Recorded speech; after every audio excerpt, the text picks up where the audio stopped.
17 years in X-Men. What has been the most fun and also like the most challenging during the years? Well, the fun part is easy. It has been interacting with my colleagues, actors, directors, writers, crews, because they have been always delightful and interesting and entertaining and amusing. We've had such a good time making these films. What was the most challenging was that? Well, certainly as far as Logan is concerned, there really was only one challenging experience on this film, and that was the weather. It was very, very hot and humid in Louisiana, where I filmed. Apart from a few days in Mississippi, the cast moved on to New Mexico, which I never made it that far.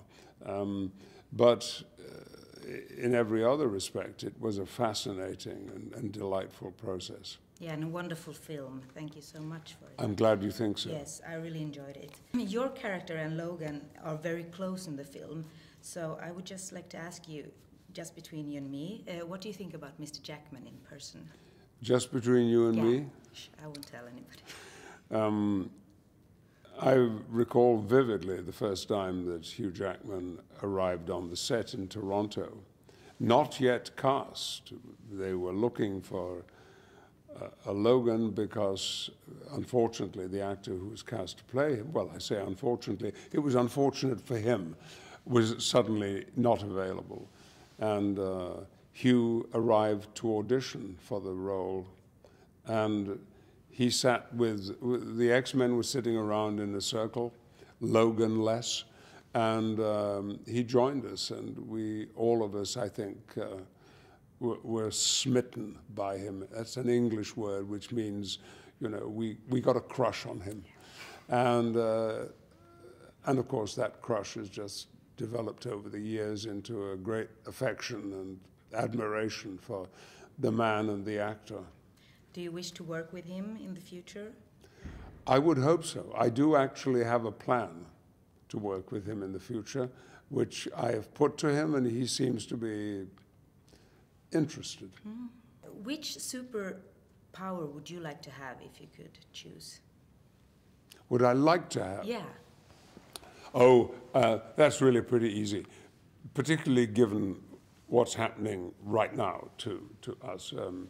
This is our first few days of a 3-week promotional tour for this movie, which involves a lot of traveling, flying, almost entirely. And so to have a personal transporter system, whereby one moment one could be in Berlin and the next moment in Madrid and then in London and then in Taiwan and then in Sao Paulo and then in New York. I would appreciate that. If you could organize that, I would be very grateful. I will, I promise you.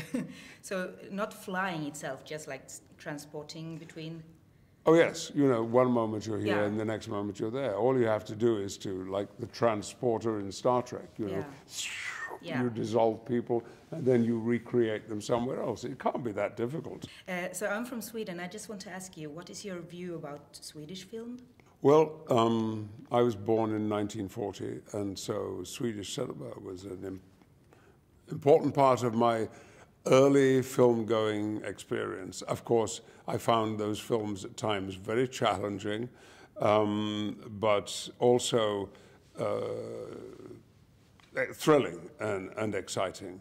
The movies that came out of Sweden were extraordinary, and indeed the performances of the actors. I remember one of the most delightful experiences of my career was working with Max von Sydow on a film called Dune many, many years ago. He and I became quite good friends, and we had dinner many times in the evening, and I enjoyed his company so much, and of course had been so powerfully impressed by his performances.